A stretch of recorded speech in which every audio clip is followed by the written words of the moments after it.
Salutations aventuriers, je vous retrouve pour une vidéo sur Waven et aujourd'hui je vous propose mon build sur la juste lame brutale.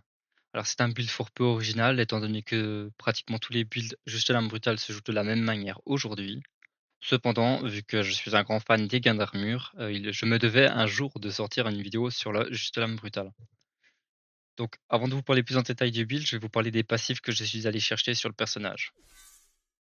Donc, on est allé chercher, donc déjà de base, le passif de base, c'est lorsque votre héros déclenche mêlée, il gagne 70 de son attaque en armure, limité à une fois par tour. Alors ces 70, c'est on va le chercher en fait grâce à nos items, normalement la valeur est plus basse. Donc voilà, on a ça. Ensuite, un passif important, c'est puissance juste lame. Lorsque votre héros perd de l'armure, il gagne 15 d'attaque jusqu'à la fin de son tour. Et ensuite, l'autre passif, c'est maître juste lame qui permet que lorsque vous déclenchez un effet de mêlée, vous gagnez 21 de l'attaque de votre héros en armure par adversaire autour de lui. Celui-ci n'est pas limité par tour, contrairement au passif de base, ce qui nous permettra du coup de générer pas mal d'armure. Du côté des sorts terres, j'en ai pris pas mal, étant donné qu'on va chercher adrénaline brutale, armure brutale, démonstration brutale, algarade et rayonnement. Et ensuite, en termes de stats, on investit absolument tout en attaque. Du côté des items, nous allons chercher l'anneau-sif pour booster efficacement notre attaque, l'annihilation qu'on votera avec l'anneau-live qui permettront de générer à eux deux plus 40% à nos gains d'armure tout en augmentant de 25% l'attaque de notre héros si on possède de l'armure. Afin de venir on va dire compléter tout ça, il y a l'anneau des âmes. Alors, si vous ne l'avez pas monté, vous pouvez le remplacer par l'anneau horrible qui fera très bien l'affaire. Cependant, l'avantage de l'anneau des âmes sur le juste lame, c'est qu'il peut taper très très fort grâce au fait que lorsqu'il subit des dégâts sur son armure, il booste son attaque. Donc un coup de grâce avec l'attaque du juste lame peut faire des gros dégâts avec l'anneau des âmes. En brassard, il y a deux écoles. Aujourd'hui, il y a l'école justement du brassard Tung qui va permettre de. Attendez, qu'est-ce que. Ok, c'est bon. J'ai vu qu'il me manquait des runes. Alors ça va, c'est pas trop grave. Donc il y a 2 écoles, excusez-moi. Il y a l'école du Brassartung qui permettra de booster votre attaque au fur et à mesure que le combat avance, tout en vous offrant un early plus compliqué. Ou alors il y a le Brassarrogant qui vous permettra de gagner beaucoup, d'armure sur votre attaque, ce qui vous permettra du coup de faire extrêmement enfin d'être extrêmement résistant tôt dans la partie. En équipe, je vous conseille plutôt le Brassarrogant, en solo après c'est vraiment comme vous préférez. Ici, je vais jouer avec le Brassartung personnellement. Alors du côté des compagnons, il y a pas beaucoup d'utilité à en avoir spécifiquement. Heu, les 2 premiers, Lou est intéressante pour la pioche, c'est vraiment le seul compagnon qu'on va invoquer de manière générale. Sinon il y a Shani qui peut faire du placement. C'est simplement en fait avec le build on va générer très peu de jauge. Donc c'est pas forcément les compagnons, on va pas forcément les invoquer très très rapidement. Et du coup dans les 2 derniers compagnons, j'ai juste pris Delta et Nuggets qui sont des Pew, facilement invocables avec nos jauges générées, qui peuvent juste tanker un coup ou 2 pour, gérer l'aggro. Mais franchement, normalement, on invoque juste loup et puis c'est tout ce qu'on a le temps de faire. Du côté des sorts, justement, on a pas mal de sorts de mêlée. On va avoir heure de gloire et touche terrestre pour les sorts terre, fulgure, touche enflammée pour les sorts feu et rayonnement qui est un sort éther qui fait un proc mêlée. Ensuite, nous allons avoir deux sorts de pioche, à savoir adrénaline brutale qui permettra du coup d'augmenter d'un PM notre héros tout en piochant notre prochain sort de mêlée. Et Algarad qui permet de piocher 2 sorts. Les 2 derniers, les 2 derniers pardon, sorts, on en a un autre qui proc mêlée, j'oublie tout le temps que celui-là il proc mêlée, mais voilà. Inflige 100 de l'attaque de votre héros, moins 1 point d'action à ce sort par ennemi autour de notre héros du coup. Donc si on est bien entouré, il peut faire très mal, heu, pour un moindre coup. Et enfin, armure brutale inflige 50 de l'armure de votre héros à la cible. Alors pour ce sort, ça peut être utile de jouer avec Brasse Arrogant typiquement, ce sort fera plus de dégâts. Cependant pour, tout le reste, je trouve le Brassard Tonga assez sympa, surtout en solo. Voilà, j'insiste là-dessus. En équipe, vous allez préférer le Brassard Arrogant parce que vous allez devoir tanker. Il y a un élite, il faut pouvoir y résister donc Brassard Tung, vous aurez pas le temps de stacker, vous mourrez bien avant. Étant donné qu'on a quand même très peu de points de vie avec le personnage. Voilà, en ayant vu tout ça, je vous propose un combat chez les Thor au niveau 120.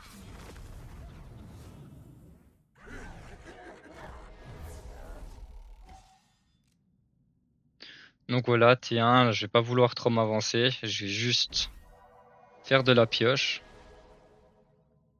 On va venir se mettre ici. Et voilà, je crois que j'ai tous mes sorts de mêlée, sauf erreur. Non, il me manque le gros sort de mêlée à 7 points d'action. Voilà, là j'ai tous mes sorts de mêlée en main. J'ai plus qu'à aller mes deux sorts de pioche T1.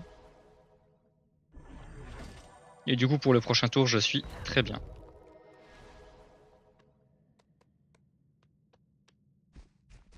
En plus j'ai une belle zone de mêlée avec 3 ennemis ici.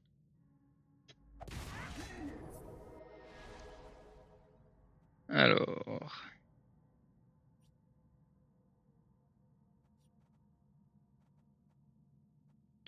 Ici je vais générer... On va faire 2 sorts à 3 points d'action.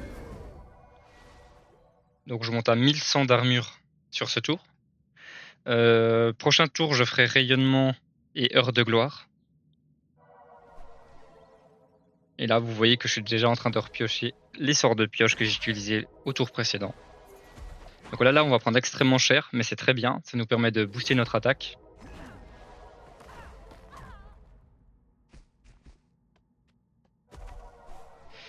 Alors, d'abord, je booste mon attaque.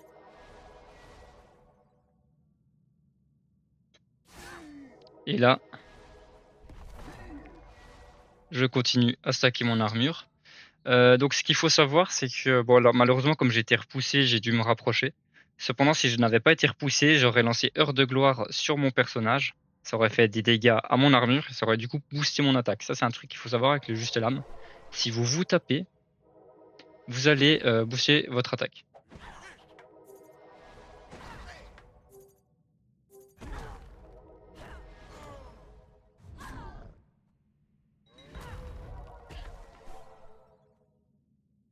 Donc ici, ça sert à rien que je me tape moi-même vu que j'ai plus d'armure. Je vais simplement... Est-ce que ça suffira? Non, ça ne suffira pas. On va venir baisser son attaque. J'invoque loup qui me permettra du coup de piocher des sorts de mêlée moins coûteux. 565. J'ai ce qu'il faut pour le tuer. On va ici venir du coup le finir. Faire un petit proc anneau des âmes sur tout le monde. 203 d'anneau des âmes, c'est vraiment pas mal. Et là j'ai gardé tous mes sorts de mêlée pour le prochain tour. Je vais juste infliger des dégâts à un ennemi. Voilà, 811. Le problème c'est que malheureusement loup elle va prendre l'aggro donc les ennemis vont s'éloigner. Pas du tout, il l'ignore complètement, c'est très bien. Voilà. Donc là, on va booster notre attaque. Ça nous fait regagner de l'armure grâce à la olive et au passif. Là, vous voyez que j'ai 695 d'attaque et je vais lancer 2 sauts de sorts de mêlée dessus. Et à chaque fois, ça me booste mon attaque du coup. 764 d'attaque. Il a 766 dans le doute où je crit pas. Je vais taper dessus avec un few. Et là, 267 avec l'anneau des âmes à tout le monde. J'ai 3500 d'armure.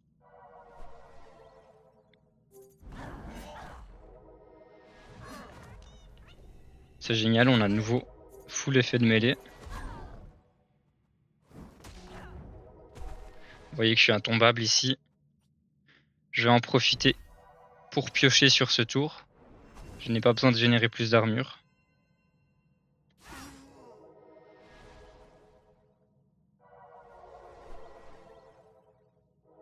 On récupère déjà des sorts de mêlée.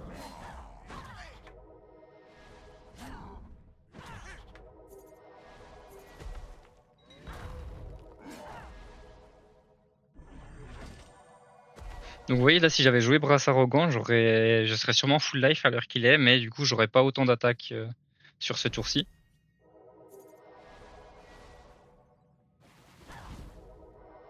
Donc on voit voilà 809 d'attaque. 283 de dégâts avec l'anneau des âmes. C'est juste fabuleux. Après, justement, les combats sont assez lents sur la durée. On peut saquer beaucoup de résistance, mais on va faire beaucoup de dégâts mono-cibles en fait avec la build.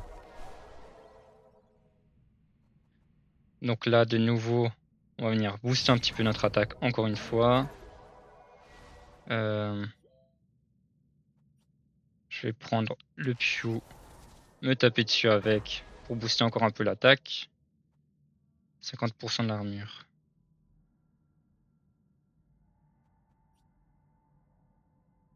On va venir finir celui-ci. Ah, un peu déçu. Du coup, je vais taper lui plutôt, tant pis pour le proc anneau des âmes. Je pensais qu'il lui resterait plus de points de vie, je pensais pas faire 2300 de dégâts avec.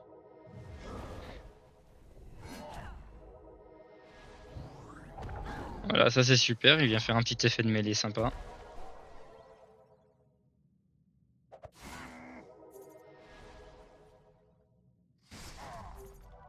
Voilà, et puis du coup, prochain tour, le combat est terminé.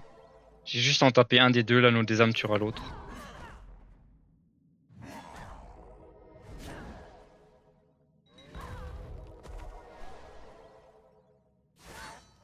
Bon, il n'y a pas eu beaucoup de coups critiques sur ce combat, malheureusement.